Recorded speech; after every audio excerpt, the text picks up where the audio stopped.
Tired of feeling like you're spinning all the plates in your design business and at any moment they could all come crashing down? Are you feeling like you're so close to breaking through to the next level, but those consistent projects still aren't flowing your way? Are you ready to finally take your business from a hobby to 100K and beyond? Then welcome to the SixFigure Designer Podcast. I'm talking all the techniques you need in your design business to start paying yourself, get great clients, and finally break through that 5-figure ceiling.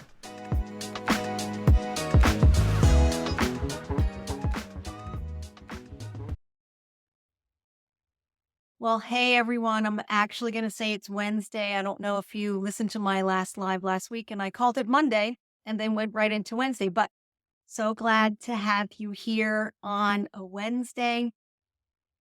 I've been doing these lives for a couple weeks now, and if you want to go back and look at previous lives, you can of course go do that. I just wanted to let you know that I've also been posting these lives on my podcast, SixFigure Designer, so that if you want to listen to them in the car or wherever you might be, you can certainly do that. You can just check out the link in my bio for access to the podcast link so you can go ahead and do that. So today we're actually going to be talking about sales confidence, and so many creatives and designers that I talk to, and myself included, really struggles with confidence in selling ourselves, talking about ourselves, talking about our accomplishments, things that we've done personally or things that we've done in our businesses, awards and items like that. So many of us are terribly afraid to be boastful and to talk about what all the wonderful things that we're doing and how we can really help people. So if you can think about turning that around and using that information about the things that you've done and how you can help people, that you can help more people and you can do better projects.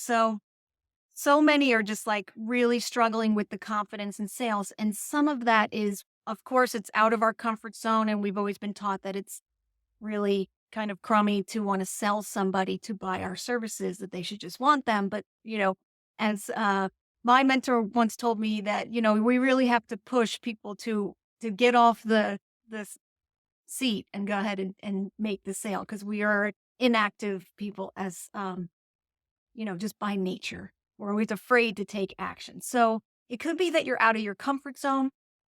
Maybe design is a second career for you. Maybe you came from another industry and you had 10 or 12 years in that industry. And of course, you totally knew all the rules of the game, but now you've decided to go into this creative industry, which you love so much.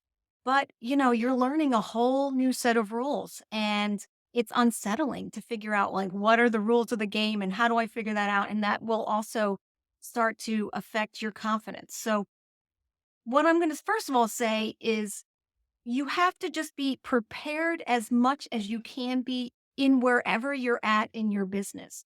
So as much information as you know to date is where you start. If you're brand new to interior design and you don't have a lot of experience, you can obviously talk to friends and mentors who you have that are in contact with and get advice from them. But you're just going to have to start where you're at. So whatever information you have, that's where you start, and then you build on it as you go. So one of the things is going to be like, well, why do I need to have sales confidence? Well, if you're not closing deals, and if you're getting in front of opportunities, but they're not dropping, like meaning that you're not getting awarded those projects, this is why sales confidence is important, because you need to be closing more of those opportunities. Clients are looking for experts, right? So you want to be positioning yourself as an expert, and clients are looking for that. And one way that you're doing that is by confidently answering questions or presenting information to them. That is going to tell them that you're the expert, you know what you're doing. If you're too hesitant and you're too soft in your approach, well, maybe we should think I should maybe want to do this. They're not going to have confidence. And then eventually what they're going to be doing is actually kind of walking all over you. So that is going to have definitely a backlash effect on what's going on. And clients want to be confident, or even people who are referring you referring projects to you want to be confident that you know what you're talking about. Now, I've talked to so many of you. Y'all know what you're talking about. I mean, you're incredibly creative and talented and conscientious in terms of what's right for the client and what is the right direction to go and how to present information. It's just that you're struggling with how to be stronger in what you're presenting because there's maybe pushback from a client or a question and it just kind of throws everybody off. So sales confidence is a huge issue that needs to be addressed in your business. And that's what today's all about. So one thing I want you to be asking yourself is, what's a challenge that you're currently having in your business now? And not just like all the challenges, because of course we could rattle them all off, right? It could be not enough clients. It could be not the type of projects you want to do. It could be the processes. It could be the social media. I mean, there's a host of things, but what is the one, let's say, what is the one thing that's really standing in the way for you right now? And then my second question is, how can you be more prepared in that one area?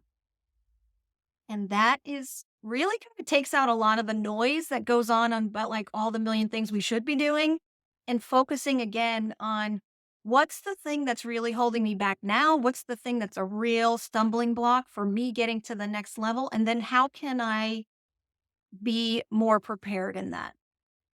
Now, one of those things may be maybe you don't understand how you should be structuring your fees or how much you should be marking things up. Maybe it's about what your design process is. I see a lot of designers talking about, well, I don't know what my process is. You do. You've just never taken the time to really write it down and organize your thoughts.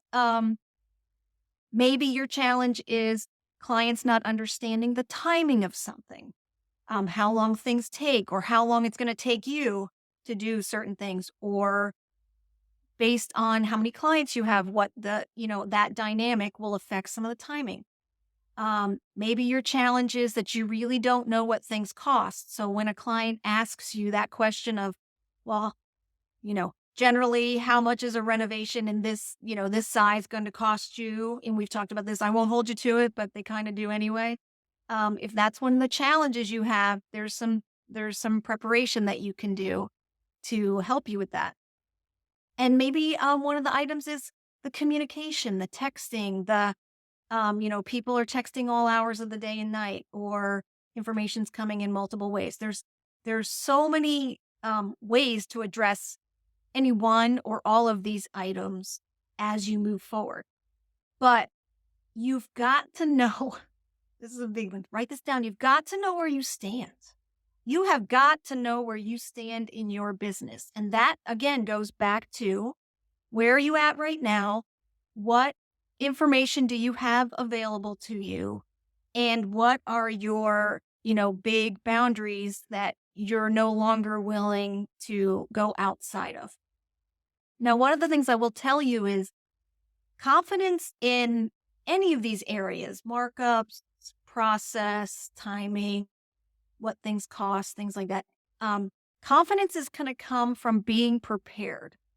And being prepared means, how can you find out that information so that now you're no longer being blindsided by that question, or you don't know how to answer it, or you stumble over your words? Like, how can you now take this one big issue that you have that maybe you're feeling really underconfident in and start to educate yourself and gather information so that you're now very confident in what's happening.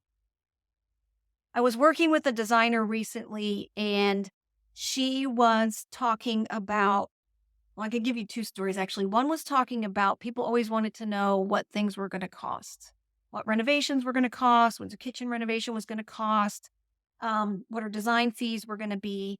And I asked her to go back and do some research on her last couple projects. And after that exercise, she really understood what the range was on the projects that she had worked on previously, what things cost, what her design fees were generally at, what a range of that was.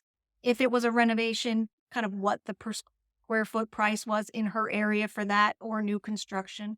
So she knew and she did a little research. She didn't do like weeks.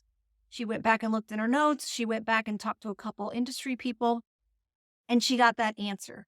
So the next time that came up with a potential client, she knew exactly if they had a realistic expectation for what things were going to cost and were also, it gave us a point of to educate them and saying, no, if you have only this much to spend, then we're going to have to change the scope of the project because this big scope that you described cannot be done for the number that you want to do it in with me as a resource.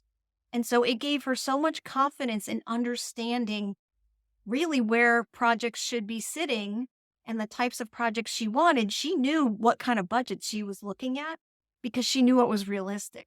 She knew the low end and she knew the high end. So she had the range.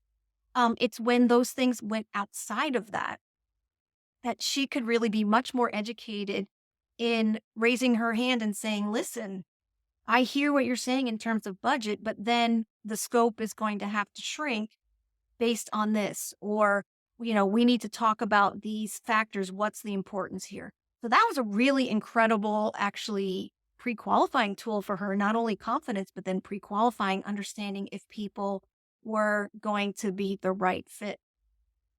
Now, I had another situation where a designer was also interviewing for a job, and she had given the client a pricing for the design fee based on what they had told her in the meeting. And they came back and said, we need to adjust the pricing. And when her and I talked on the phone, she said, I don't want to discount my design fee because now I'm like, I know how much time and energy that this is going to entail. And I know how big this project is, meaning how long it's going to last. So I don't want to reduce my fee, which I totally understand. But again, what you're doing is I had her ask herself a couple questions. One was, what was her minimum? Meaning, which is something you should all think about, is what's your minimum project that you're going to take? Is it $1,000? Is it $5,000? Is it $10,000? Well, what is it? So you need to be thinking about that. So this project for her was well above her minimum. So that wasn't an issue. And then I was asking her, how does this work out in terms of timing? What other projects do you have going on? Do you need the cash flow?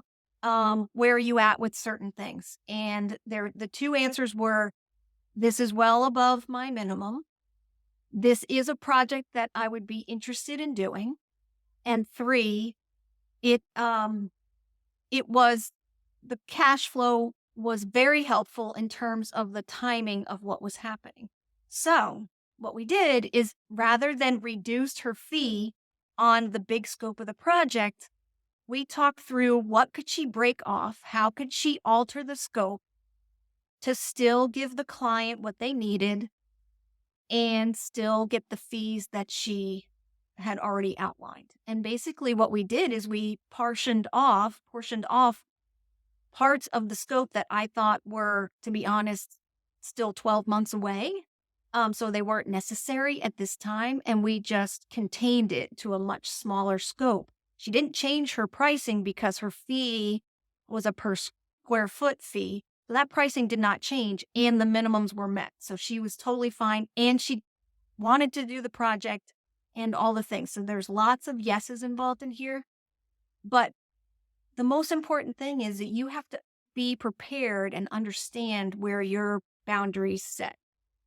So if some of your biggest challenges are maybe fees and markups, well, why don't you start putting your fact sheet together on how you're going to answer that question? And also, what are generally, where are you at with your fees right now? Do you, is it per square foot? What dollar it is? What's your percentage markup? What are all those things? If you have this information down somewhere, then when someone says, can you do it for this? You already know your answer because you've already worked out where you want it to be minimum.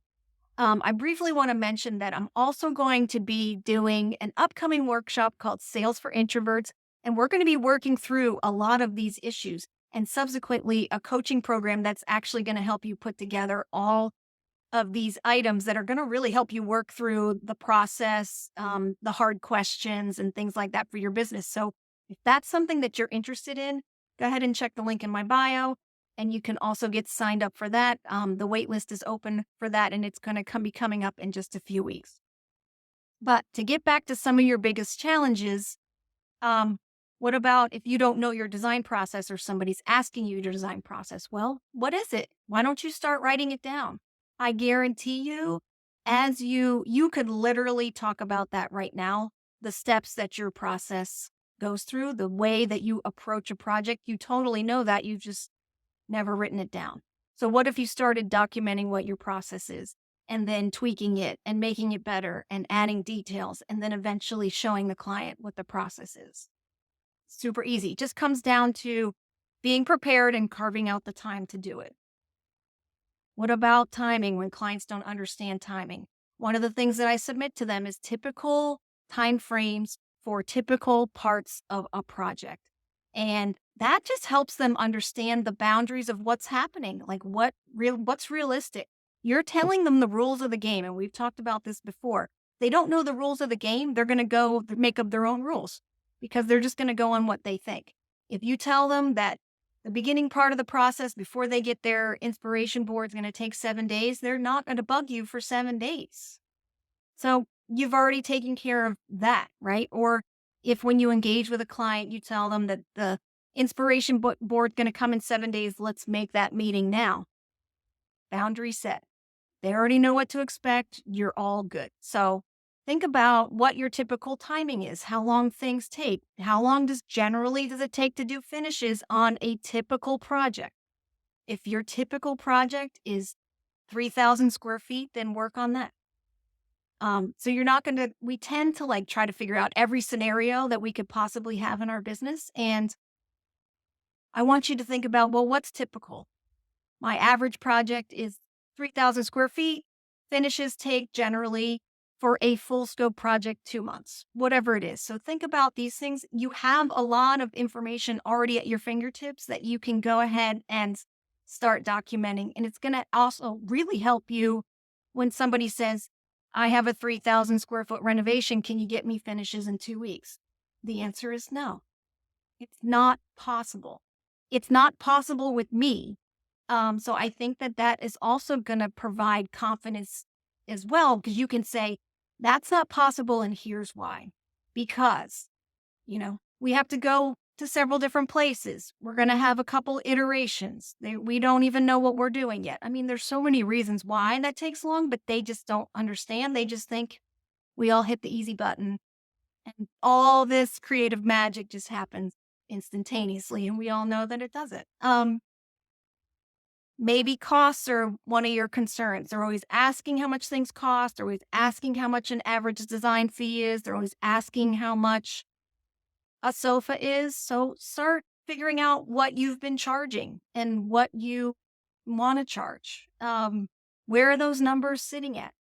Are most of your design fees at $5 a square foot, $10 a square foot, $12 a square foot? Where are they coming out? This is also giving you information. You don't always have to impart this information to the client, but if you were somewhere and somebody said, how much is this going to cost design fee? And you know what your average on average charging for a design fee per square foot, you can do that quick math in front of them and sort of, again, pre-qualify them right there, right then and there.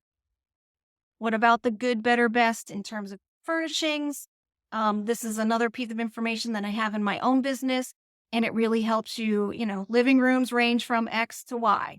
Dining rooms range from Y to Z. I mean, that's just understanding your numbers. And again, it all comes down to really just looking at the information and compiling it in one place. Communication, if that's a real big issue, come up with your texting policy. I have that on my FAQ sheet. And, that So not only are you going to have your policy on various things, but then you have to enforce the policy, right? So the boundary's there, but you've got to enforce it. Somebody said to me, my clients don't read anything. They're not looking. It's all in my contract. Okay. They're not reading your contract. They're not sleeping with your contract. They're not memorizing your contract. So now it's up to you to enforce the boundary, right? So you create the boundary, you enforce the boundary. Um, so hopefully this has helped you guys start to make yourself a lot more confident in sales. Start thinking about what is that one thing right now that's really stressing me out, meaning that clients are asking me that I don't know the answer to, and I don't know what that is, and I want to be more confident. Work on that. Start going back, go back through your projects, go talk to some people in your industry and understand what those things are. Get those answers. Like I mentioned before, I have a Sales for Introverts workshop coming up, and I would love to see you guys there. It's free. I don't know if I mentioned that, but it's a free workshop, and we're going to be talking about some of these techniques that you can use in your interior design business to really boost your confidence in how you're talking to clients, how you're pre-qualifying clients, and then ultimately how you're closing clients, because we all want to be closing better clients, right? So I'm hoping that your confidence has been boosted a little bit more now. I want you to start putting some of these things together and start gathering information because I know you all are researchers and you love to be prepared and you love to learn. So go back in your businesses and find out what some of these information pieces are to help you be a lot more prepared. And trust me, the next time somebody says, well, what about this? What about your markup? Do you share your markup? You can be like, yes, no, not happening, whatever. You can very confidently figure out and answer that question right off the cuff. So hopefully that'll help you be more prepared, bigger confidence, and also better projects. So thanks everyone for being here again on the live. And if you want to hear the replay or go back and listen again, of course you can do that on Instagram, or you can look for when this goes up on my podcast, Six Figure Designer. And I'm so glad you decided to hang out with me today on a Wednesday. And I will see you next Wednesday as well on the next live. Talk to you later. Bye.